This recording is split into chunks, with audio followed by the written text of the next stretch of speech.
So one of the things that I get asked a lot about is when I'm too ill to work on a project, what do I do? And the past 2 days, I have definitely been too ill to work on a project. And generally, I'm always surprised by this question because I'm like, are you not thinking about it? Because that's what I do. If I can't work on it, I'm thinking about things. I'm making notes. I'm looking for patterns that I like or want to make, particularly with the stash busting. I'm maybe sort of looking at what I have in my stash, what I want to work with next, what sort of patterns could work for that. So most of Monday, I was thinking, and I was well enough that I could sort of gently move around. So I did a little bit of organising, finding the needles I needed, which thankfully my needles are now quite well organised because I've done that previously when I felt better, although I couldn't find my interchangeable circular needles, which was really annoying. That was a whole load of wasted energy. And I found the patterns I want to use and I looked for the needles I need for the patterns and the yarns that I need for the patterns that I want to make. And I started making swatches. And I know when I'm not very well, I cannot knit with fine needles. It's too much for my hands, I get too much pain. So I knew I wouldn't be able to do some of the swatching like for my 1940s stockings, which I want to make because they require number 13 needles. Too thin, not a hope in hell. But what I could do was make the swatch for the Over It Slipover by Lily Kate France, which is one of the other things that's on my sort of coming up next to make lists, which used 5mm needles. So I found my 5mm needles, I got out a skein of yarn, batched everything up, ready to go, and then I started doing some swatches. I didn't get very far because I think I started them by that time, like that took me all day. That took me all day. That's the reality of it. It took me all day, and it took me about 5 cups of tea to get to the point of, I have these needles, I have these yarn, this is the pattern, this is what I want to swatch. So by the evening of Monday, I was able to start making this swatch. And it's because it's worsted weight yarn, I didn't need to cast on that many stitches. You know, I deliberately went for that because I knew it would be less energy and better for my pacing than the 1940 stocking swatch, for which I needed to cast on like 3 times the stitches and use number 13 needles. No, thank you. But having done all that prep work on Tuesday when I started to feel better and I was like, I can do some knitting today. Couldn't quite get out of bed yet, but I could do some knitting, could then start on the swatch for my 1940s stockings. So I've done a swatch in 2 halves. So this is the half for the stockings and this is with number 13 needles and I get the right gauge, which that's what we like. But I also thought, this pattern, I have loads of this navy blue yarn, loads of it, more than enough to make the stockings and something else from this booklet. So we have the option of gloves, which don't really think I want to make a pair of stockinette navy blue gloves, not interested. But the tension for the gloves, in case I ever do want to do that, is the same as for the stockings. So I could sort of, one swatch would do for the 2 of them. But for this scarf, it's got quite an unusual basket weave pattern. And it was made on number 7 needles, which are 4.5mm. So I thought, I'm going to need to swatch for that. So halfway through, once I sort of knew that I was definitely getting gauge for the stocking section, I started doing the scarf pattern and my tension is definitely out. So I'm glad I did that because I don't know if I ever will make that scarf, but that is an investment I've made in my future pacing. I wasn't up to starting a project, I didn't want to cast on anything, but what I could do was sort of help out future Claude by doing something now that would make her life easier. And that's something I do quite often. So you might have heard me talk about in my sewing task batching. I've essentially done that here with the swatching. I've swatched for the next couple of projects so that while I couldn't start them now, they are now ready to go. So long as I keep the needles in the project bag with the yarn, just read the pattern, find out how many stitches I need to cast on and go. But this didn't take very long and I still wanted to knit. And by this time, my hands were feeling better despite the number 13 needles. And I thought, do you know what? Before I start casting on for the project that I actually wanted to cast on Monday and wasn't well enough for, which is the Moan cardigan, let's make a hexie puff. So I started on a hexie puff and I can tell the tension on this is looser because the small needles and the pain, I was having to hold them slightly different. Now I wasn't actually experiencing pain, but because I was hyper aware of the fact that I might, I was being very deliberate to be mindful of it. So I was deliberately kind of holding the needles, perhaps looser than I would have normally if I was just going for it. So my tension is a bit looser, but this yarn is quite fine. So I think it's going to be okay. So this is how far I got in a couple of hours. Was that a couple of hours? It's probably about an hour now I think about it. And on a good day, I could probably finish a hexie puff in an hour, but I deliberately went slower because I knew I was needing to pace myself. I suppose another thing which has got about the hexie puffs, which has got nothing to do with pacing, is I suppose I should tell you the decision I've made about this yarn. Oh, they're all up there. As you may know, my beekeeper's quilt hexie puff blanket that I'm working on, I am following the design of a grandmother's flower garden quilt, which is a design you often see in English paper piecing quilts, whereby you sew the hexie puffs together in such a way so that you get these flower motifs. And there's a variety of styles of this, but the style that I like is where they have 2 layers of coloured petals and then the background is white. You can just do this and have white in between, but I like the big circle of 2 colours. And part of the dilemma I had was I'd bought all these hand-dyed yarns and they're all 100 grams each, but a hexie puff is only about 5 grams of yarn. So if I were to use all of this up to make hexie puffs, I would end up with 20 hexie puffs, which I don't really want, seeing as I only need 6 to go around a flower. But what I thought I could do is do a second layer. Oh, I don't know how many I'd need actually. I presume 12. Yeah, I think 12. Anyway, between 12 and 20 hopefully, and then that should use up more of this yarn and I can use the scraps for either half hexies to fill in the border, for the centres of some other flowers, and I'll make the most of the yarns that I've already bought so I don't have to keep buying more yarn just for the sake of having more flowers and more colours. And hopefully that means the quilt will be bigger by the time I'm knitting endless white hexie puffs to make the border, to make the background. Haven't decided which colour is going to go around which rosette yet. I need to think about that one. But I thought that was quite a genius plan of mine. Very pleased with myself for coming up with that one. I'm not really rushing the hexie puffs, but again, they're really useful for me for pacing because they're incredibly satisfying and quick to knit.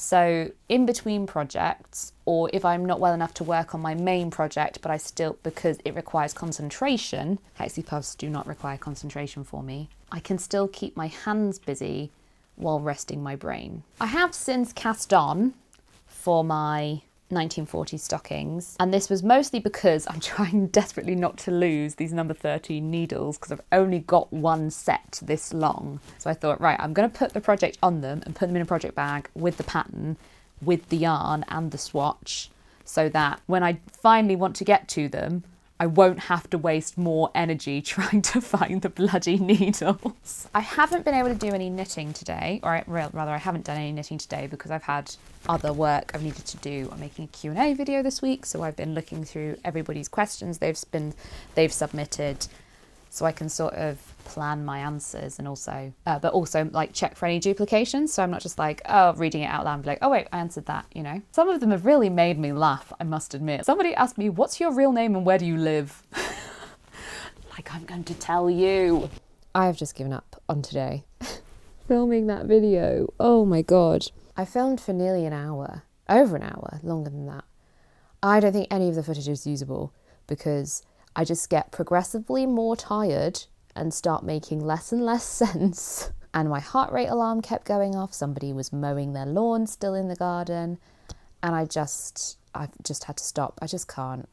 I'm absolutely exhausted. And it's so frustrating to have put so much effort into a video or to try and film a video and know that it's just not going to work. It's just not going to be good. So I've put my pajamas on and I've retired to bed, where I've been faced by another dilemma. So one of the knitting projects I am desperate to make is the Moan cardigan by Engineering Knits. It just looks like such a comfy, cozy make. It's perfectly vintage, but not costumey. It's very wearable, that's what I mean.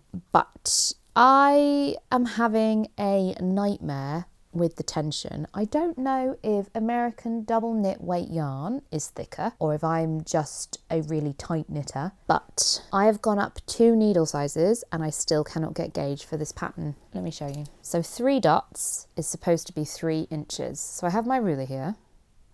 I've definitely used the right US to millimeter conversion. So this row of dots is the section I used with 4.5, so US 7 when it should have been US 5 and 3.75 millimeter. And my 3 dots still only measure 2.5 inches. And I'm like, oh, well, maybe it'll stretch or block to fit. But like, I have to pull it that far to be able to get it to be 3 dots equals 3 inches. And that's quite a significant stretch. And already, you can probably see if I hold it up, that's quite a loose fabric for the weight of yarn that I've got, this DK Elements. So I don't want to go up further than a 4.5 mil. Oh, I'm really zoomed in. Listen to my voice. That's the thing. I don't know why I thought I could film an hour-long video, which involved me talking, because my voice is so bad at the minute. I'm really struggling with speaking, which is not great for somebody who makes videos. So I don't want to go up another needle size, because I think that will make the fabric too loose and holey. So I could go up another size, right? Another pattern size, because I've looked it up and the tension that I'm getting at the minute, which is 5 stitches to 1 inch, would be a bust measurement of 34 inches. Did I do that? Is that right? Oh, 35 inches. So like we're talking 3 to 4 inches of negative ease there on me. And the pattern is designed to have 0 to 2 inches of positive ease. So I worked it out. I would need to go up 2 pattern sizes, but I don't have enough yarn to do that. So I bought this yarn a while ago and I went on the website that I bought the yarn for to see if I could get yarn in the same dye lot. And that is part of the reason why I like to buy my yarn from Wool Warehouse. It's not sponsored. They do not have an affiliate program. It's nothing like that. They tell you, and they give you the option on their website, to choose which dye lot you're buying from, which a lot of online stores do not. So I looked it up and I can get the same dye lot for these 2 shades, but not the other 2 shades I'm using in the cardigan. So that's one of my contrast shades, but annoyingly, that's also the main colour. And given that I am not only going up sizes, I would also be going up in terms of needle size, so the yarn wouldn't go as far in terms of meterage because I'm making bigger stitches using bigger needles. I probably can't even get away with the contrast colours. I wouldn't get away with 1 ball of wool. It's only just the meterage as given as the pattern with 1 more ball of wool would be enough to make 2 sizes larger. So I'd have to get 2 more in a different colour or a different dye lot. If I can get more yarn in a different dye lot, I could use it for the ribbing so that the colour change wouldn't be too noticeable, or it won't be the end of the world if the rib is a slightly different shade of grey or a completely different colour altogether. I could add a 4th contrast colour if I don't want to have to buy a different one of all of these, another one of all of these, because that's a little bit wasteful on the yarn. So I could just add a 4th contrast colour, and that's a way I could get around that. That would be fine. But I either have to order my different dye lot main colour and wait till it arrives to cast on, or I have to do something that I have done before, which is do a provisional cast on, start on with the colours that I have now, but then I'd need to order it for this. I can't make a start on this cardigan, can I? I need to order more yarn. Fuck! I really wanted to make this. The other thing is I could just make it a fitted jacket with negative ease, which is feeling very tempting just now. But I mean, like 4 inches of negative ease for a buttoned up cardigan as well. Particularly, what is so appealing and kind of integral to this design are these tuck stitches that make it really 3D. So if I'm stretching it so much that it loses all of the texture, what's the point? Bugger. Let me order some more yarn. So now my dilemma is, what do I make my 4th contrast colour? Because I'm on the Wool Warehouse website and I've very deliberately gone for cool shades of green and grey. So I could go for this oyster pearl, but it's quite, I don't think, even in the shitty way I'm showing you, you can see that these are not going to work because that's a warm cream. So they have this shade Moonlight, but I don't know what you'd call that. Is it pink? It's sort of greyer than that in real life, or it is on my screen anyway. Do I want a pink in the mix with this? Oh, yeah, I don't know. Do I want a blue? I don't really want a blue. French lavender. The thing is, I feel like the reason I went for these is because there's sort of a gradient here, including this one. Do you know what I mean? We've got, so in my gradient in terms of lightness, I've got two that are quite dark. So I kind of want something either lighter than this or in between these two or in between these two, which limits my options. Oh, I was like, oh, that one's perfect. I've already got that one. Unless I deliberately swap out one of these so I could have like a green, a purple, so I get more of a rainbow. Do you know what I mean? Oh, I wish I could go into a shop and look at them in person. Oh, fuck. I don't know. I'm too tired to make any decisions. I honestly think the best one is the French lavender. It's the only one that's kind of in the same story as these two. It's not as purple as that on my screen. Let's hope it's not as purple as that in real life. I think that might have to be the one that I go for. And I feel like green, purple, lavender, grey. I think it'll work. Let's do it. I'm going to order 2 more of the grey just in case, and 1 more of the purple. I'm going to see if there's anything else I want, seeing as I'm buying yarn. So I just bought £80 worth of yarn. I didn't need £80 worth of yarn, but I stocked up for patterns that I've already bought that I want to make. And they are expensive yarn projects because they involve things like mohair and cashmere. Well, it didn't need to include cashmere, but I thought if I'm going to the expense of buying Rowan, I don't think I bought Rowan in the end. Anyway, I bought mohair. I might as well make this a fancy project. So I bought cashmere. It's a cashmere blend, don't worry. But yes, £80 later, this is where I would like to thank my Ko-fi donors and the people who've bought patterns from my Ko-fi shop recently, because you covered half the cost of that. So thank you. But yes, it means I've got to wait. Thankfully, because I did spend £80 on Wool Warehouse, they have a 24-hour free delivery thing if you spend over a certain amount, which I qualified for, so I shouldn't have to wait too long for my yarn. But in the meantime, I was going to carry on with my Hexie Puffs. Cannot find my stuffing. I've looked on top of the wardrobe, so I've been to a lot of energy to try and find it, and I cannot find it. So I can't finish this one.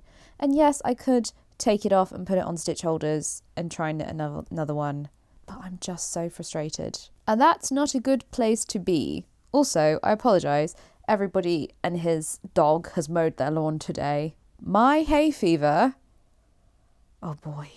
I'm looking at the mess I've made and need to tidy up. I'm pissed about this. I'm sure I have more stuffing, but it's in the loft, which I can't do. So I've got to wait for somebody to go in the loft for me. And I can't work on Moan for now. I went with the purple, I went with the French lavender.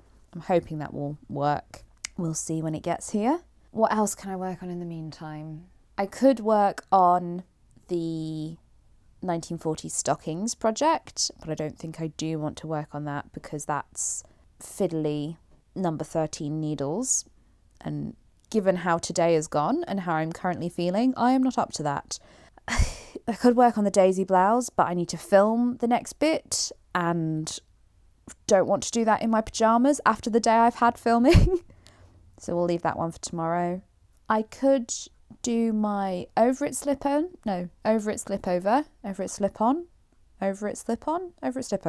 whichever. Or I could do something else, which is like from using odds and ends for the stash busting. Something quick. I think I'm going to do the over it slip over simply because the yarn and needles for that are in a project bag down there.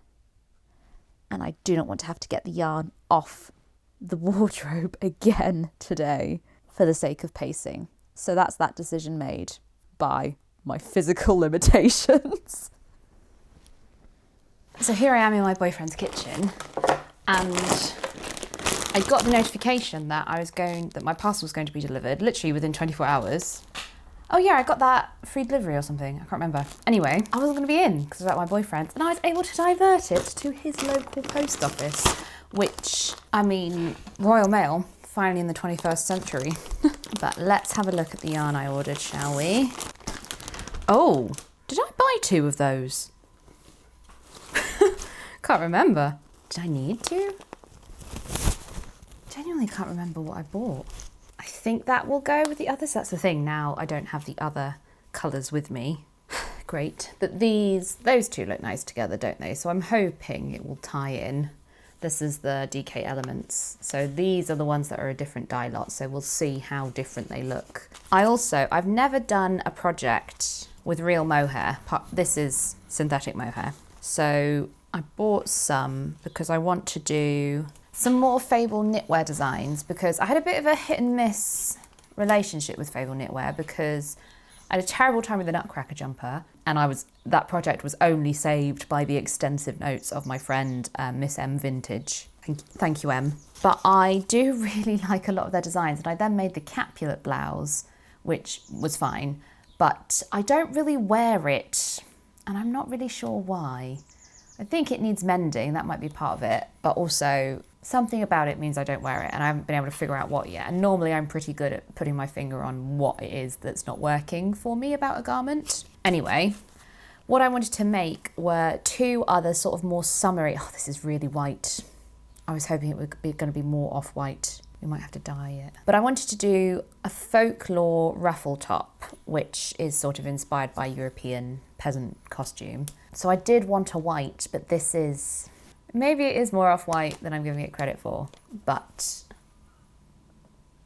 we'll see. We'll see whether it suits me. But I also wanted to do the antiquity blouse. Why did I buy 2 of these? I feel like I didn't need 2. Did I really order 2? I mean, they were $19.99 each, so I don't think I would have ordered 2 if I didn't need one. But this is Fibre Spates Scrumptious 4-ply.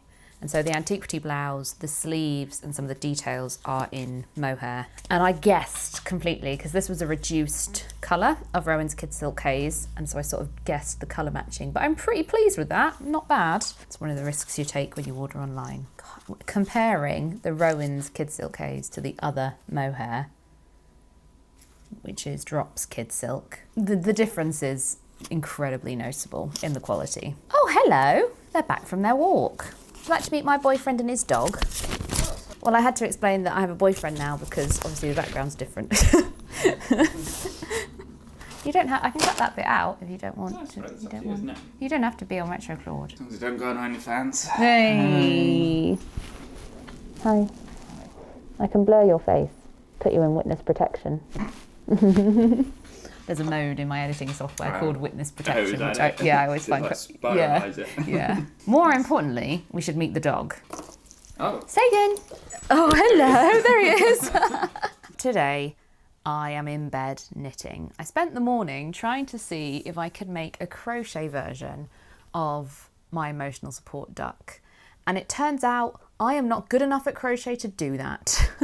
So I made a start, but I think part of the reason why I'm finding it so frustrating is I don't think I have the right size crochet hook. Obviously, the emotional support duck was knit flat in pieces and seamed up, and I'm now not only trying to turn the pattern from knit to crochet, I'm also trying to take a 2D pattern and make it into a 3D pattern, and I think it's beyond me. So I don't know if there's anyone watching this who has those skills that might want to give it a go. I mean, it's only like a fun, silly project. I was going to give the pattern away for free because I'm not a crochet designer and I don't know what I'm doing. But if you are a crochet designer and you would like to make the official Retro Claude version of the 1940s duck, and you want to sell it for your own money or whatever, that's fine with me. Go ahead. And if you want more details about how it's made and you want to collaborate or whatever, feel free to get in touch. Leave me a comment with your Instagram and I'll message you. How about that? In other news, my knitting's gone wrong. So I've started on my Over It Slipover, which looks like this so far. I really like this yarn. I'm very pleased with the yarn choice. However, I have a bone to pick with this pattern, and I've never done this before, but I've just emailed the email address for pattern support to double check that I am right and that I'm not going insane, because I feel like I'm going insane at the minute this week. Oh my God. Anyway, in the list of abbreviations in this pattern, it says the abbreviation SL means slip one stitch purlwise. Okay. The pattern starts, literally the very first instruction after casting on, S3. I looked back at the list of abbreviations. There's no abbreviation listed as S, just ST for stitches, SL for slip, and SM for slip marker. So what do you think S3 means? Because my instinct was like, well, it can't be slip because slip is abbreviated to SL. And I went through the entire pattern looking for other instances when there are slip stitches, and they never use the abbreviation SL. They only use the abbreviation S. So it's not entirely clear. But then there's a note underneath the first instruction which says, throughout the pattern, pull yarn tightly across 3 edge stitches when slipping. So that implies that they are slipped. But if they are slipped, why are you putting the abbreviation S and not the abbreviation SL, which is not only generally accepted at this point as the abbreviation for SL, it's what you put in your own list of abbreviations. So that really annoyed me. So I've emailed the pattern support email address to be like, I'm just double checking. I'm not the one in the wrong here, and that you say slip should be SL, abbreviated to SL, and you write it as S consistently throughout the pattern. So once I figured that out, you then start with German short row shaping, which involves a lot of confusion about wrong side and right side. And I know I am dyslexic, and my brain cannot get the head around the fact that in the English language, wrong and right both start with a R sound, but one of them starts with a W. So when I see the abbreviation WS, my head does not think wrong side because were wrong. No. Anyway, what I should have been doing, I think, because later on in the pattern it says double moss stitch edgings are now established. I should have been doing double moss stitch, and I've been doing rib because I've gotten in a pickle about my wrong and right sides. It only says that after you've worked 8 rows. So you're working the short rows, but you're also working a double moss stitch edging. Why are you only telling me that after 8 rows? Because now I've done it wrong and I have to unpick it. This is it. As somebody that doesn't make a lot of these seamless construction sweaters, you always, when you knit flat, you probably start with a rib. Even if you're knitting from the top down, you're knitting the rib of the neckline. So I was not knitting the rib of the neckline. I was knitting the border here, and had I realised that, I obviously wouldn't have assumed it was rib. I'm so annoyed. I had such high hopes for this pattern. It's just pissed me off now. Hopefully it won't be that difficult hopefully it won't be too difficult to just unpick these sections 2 stitches at a time and re-knit them. I don't know, am I being unreasonable? Because obviously I am used to knitting vintage knitting patterns, which are vague, and you expect this sort of complication. Maybe am I holding modern knitwear designers to too high a standard in expecting clarity from the get-go? And I know I have multiple disabilities that affect my ability to read and process written information. But you can't use a screen reader. Normally, if I needed to comprehend complex information, I would use a screen reader. However, using a screen reader with a knitting pattern, I can demonstrate. So this is not the screen reader I typically use, it's just one I found quickly online. But for whatever reason, the PDF doesn't work with my screen reader. So this is what it sounds like when you try and use a screen reader to read a knitting pattern. Row 1, S3, X5. PM, K6, PM, K61. PM, K6. It's not reading anything in the brackets or the parentheses for Americans. So that's a great start. PM, K6, PM, X5, S3. Did you find that clearer? Would that be helpful to you if you were dyslexic like me? No, probably not. So, I don't know. This is just me moaning, isn't it? But I just feel like now I really wanted like a straightforward, relaxing project for today. And it's not going to happen. I'm going to try and fix this. So I'm basically laddering back here. Rather than ripping out the whole thing, I'm just ripping out the sections where I made a mistake. And I'm doing it 2 stitches at a time. So that one now needs to be a purl, not a knit. There we go. That one needs to be a knit. And then the same again. The only thing you have to be careful with is that you don't use the wrong strand. That makes sense. So you don't use row 7 strands for row 5 or something, and you get a pickle at the back and you get all these tucked stitches. I tell you, this thing, I better bloody well love the way it turns out. Okay, I fixed one half. Now to come around to this side and do this section. Knitting is so much easier when you get it right the first time around. I've just realised I've still done this wrong. It's supposed to be every 2 rows you switch the rib pattern, and I've done it every 4 rows.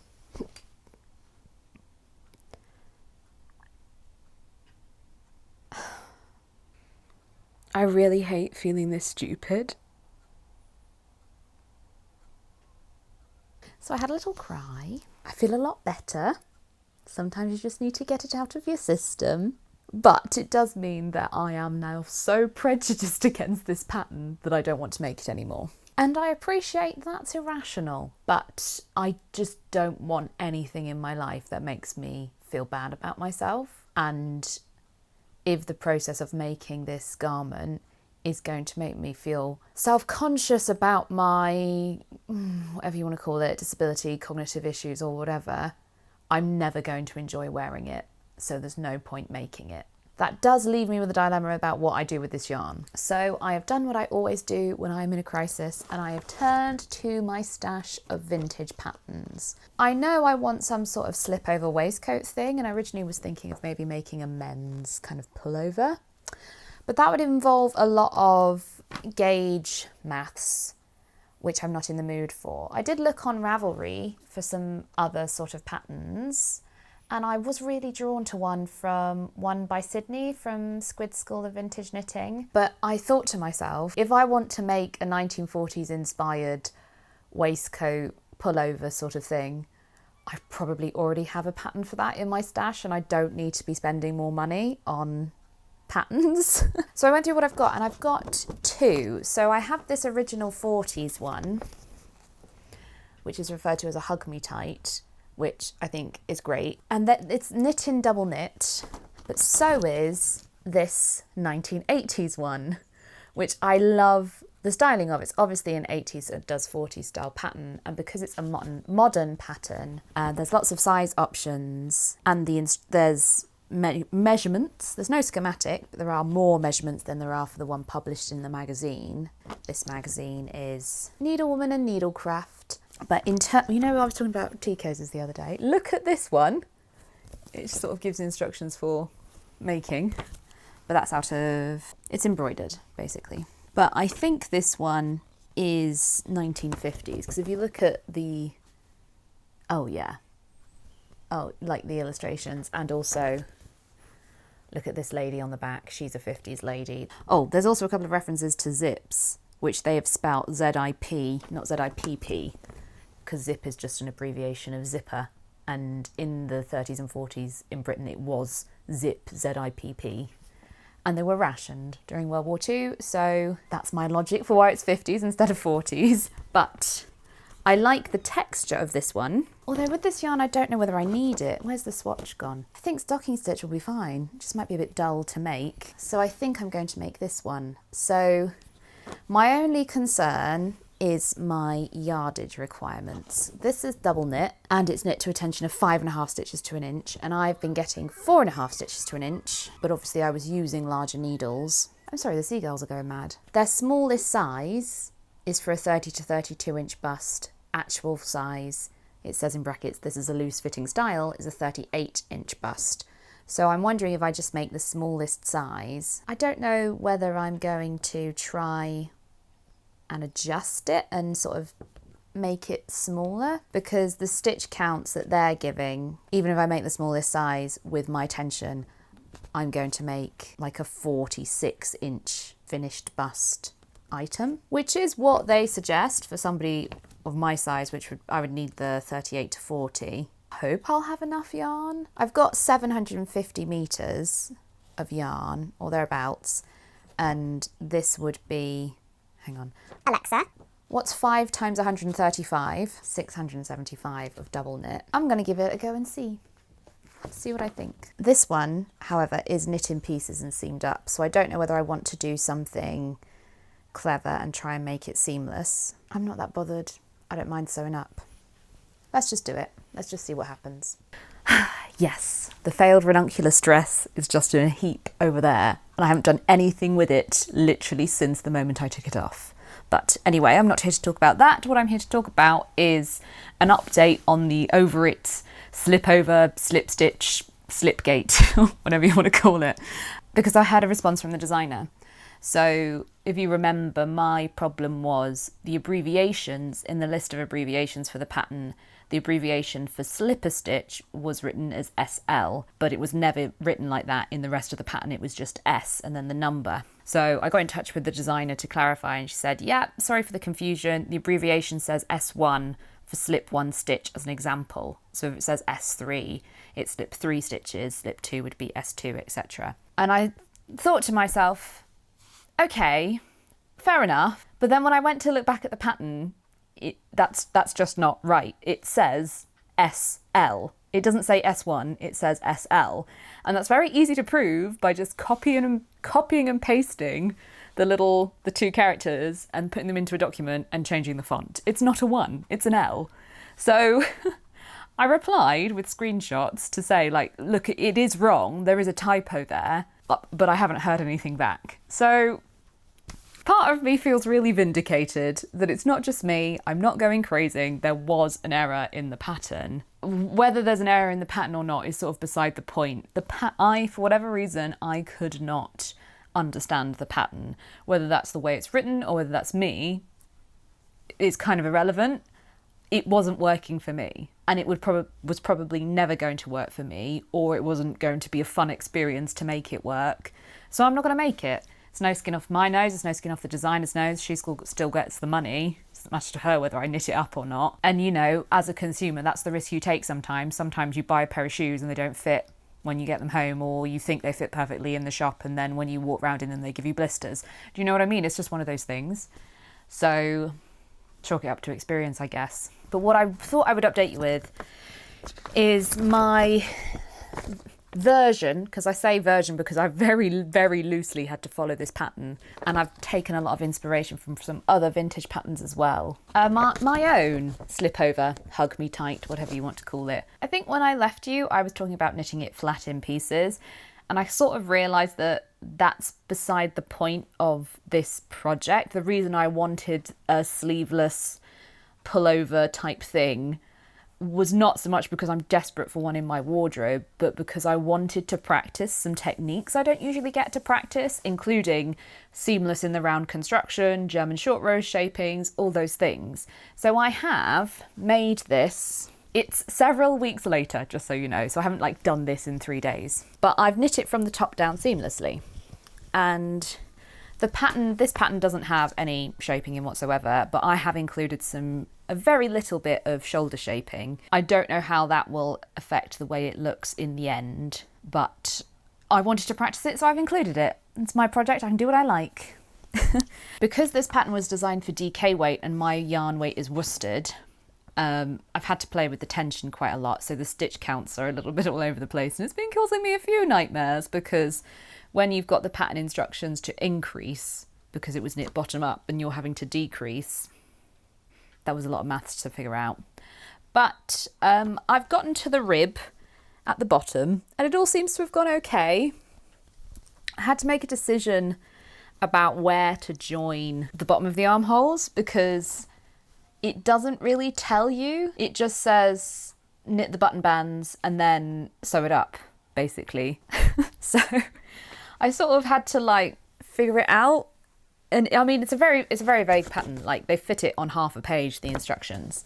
So I've done my own interpretation. I don't know, I'm hoping maybe this might become the sort of prototype for a written pattern of my own. We'll see. We'll see whether I'm up to that or whether I can figure that out with the grading and things to make it size inclusive. But it's something I would like to do, and I think particularly after the disaster of the ranunculus dress, me and designing, I've been wanting to design my own knits for a really long time, and I haven't felt like my skills were ever there yet. But I sort of realised it's one of those things, you're never ready, do you know what I mean? You just got to try it. So I thought this would be quite a good one to start with. Anyway, one of the things that had happened yesterday was I finished the rib and I'd put the buttonholes in according to the directions for this pattern, sort of adjusting for my different stitch counts and things. And then when I went to overlap it, it was much too big on the waist, and so it's got a V neck, crossover neckline, and it just gaped horribly like that. So I haven't got the button bands on as anyway, and I know that might draw it in a bit, but I thought, you know what, I'm just going to move the buttonholes over. So I tried to do the thing like I did with the rib on the slip over thing that went wrong, where you just ladder back the section that you need to change. But because the buttonholes, creating the buttonhole uses more yarn than just basic rows, I had like a saggy bit of yarn left over, so I had to rip out the whole thing, which was a bit of a shame. But I've now moved it over considerably, so it's sort of there now, and it was about there. So it should hopefully have a much bigger wrap over at the front. So yes, this video is going to be really long. It sort of ended up spanning 2 months. It's June now, and this is all of May, most of April, and a bit of June. So I don't really know where I'm going or where I want to finish. I sort of had it in my mind that I want to have some numbers to take off the total, particularly because I bought yarn in this episode. Just don't know whether I'm going to get there or not. So maybe I just publish it with the total as it is with the new yarn that I bought, which I don't know what that is. I'll need to count it up. Or do I try and finish this in the next couple of weeks and only publish the video once it's done? We'll see how long it takes. Because I want this video to go up in June. So if I don't finish this before the end of June, you'll see it half finished. How about that? Compromise. Love it.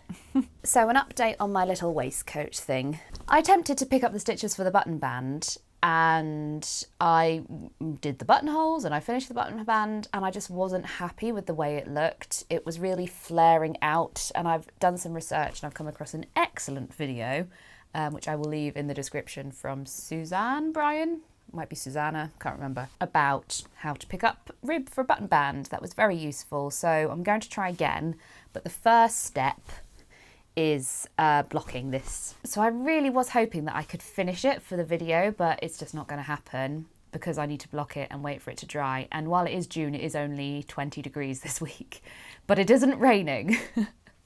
No rain is predicted for the next 5 days, which is probably the longest stretch we've been without rain in Britain since October, and it's June the 19th. So unfortunately, it's just not going to happen that I'm going to be able to finish it for the end of June and get this video out and all of that. So I'm just calling it. I'm just calling this video.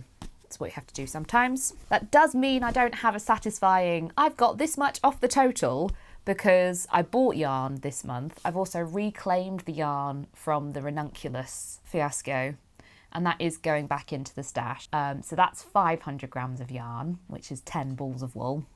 And I've just counted up all my other bits that I bought for that, so that I got free delivery on the yarn for the Moan cardigan. And that's 9.5. So 19.5 added to the total from last year, which, according to myself from the last video, is 123.25. So 142 3/4. Yeah, that sounds about right. Obviously, don't feel great about that. But to say how much yarn I bought, and to say it all fits in about 2 boxes on top of the wardrobe now, I'm feeling okay. So I think that's it for this month. Thanks very much for watching. See you next time.